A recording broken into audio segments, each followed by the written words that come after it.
Dan, I've got the chrome kettle tap that we've got here in my own kitchen. Right. And what works for me is that every night after dinner when we've packed away, I will like to wipe around my sink with the sponge, and I've usually got washing up liquid in the sink. Yeah. Then I'll go over the tap just once, and then with the microfiber cloth after it will just kind of give it that shine back. So I've kept mine really shiny with kind of no real effort.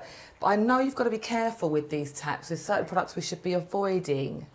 Yeah, you're right. It's good to have a good cleaning routine because chrome is very resilient, but it does need to be looked after. So your approach, little and often, is the best way to keep it looking at its. It's just part of the daily routine when you clean around the sink. Yeah. I mean, some people will have different routines. Yours is very, very good. But yeah, if you're ever cleaning it, then soft sponge, and the microfiber does get rid of any streaks that could be left by watermarks. But there are certain things we do not want to use on the tap. Okay, such as? Okay, so something harsh chemically like abrasive. It's quite a strong chemical. The acidity is going to attack the chrome if it's left on there for too long. So we don't want to use that on the tap. Okay.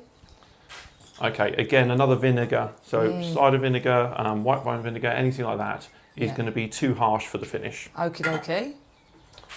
Lemon juice. Oh, even the old style, no lemon juice either then? The old-fashioned, yeah, exactly. No, it's just a bit too strong. If you leave it on there for any decent amount of time, it will affect the finish. You don't want to tarnish this lovely shiny chrome. And you don't want to make it dull. Like these kind of chemicals will take away from the shine, and it looks so shiny and lovely, and you don't want to dull it over time with using these kind of chemicals. Exactly. You want it looking its best. Absolutely. Abrasive, so a scouring pad. That's a no-go. It'll look like loads of mice have been ice skating on it. Yeah, very scratched up, very quickly. One or two swipes of this and the tap's finish is ruined. Right. Okay, another abrasive. Oh, okay, that's a bit old school, that one, isn't it? Someone might find that at the bottom of the cupboard and think, I'll give it a good brass. 20 years old. It's not going to keep it looking its best. No. Okay, and it's funny because a lot of these products you mentioned, they're advertised for use on taps, but actually that's not the case here. So we need to avoid that really, and just not buy into that advertising really, and just warm soapy water is all we need. Yeah, but a detergent, like you said, on a soft sponge, not the scouring side, on the soft sponge or microfiber cloth is best.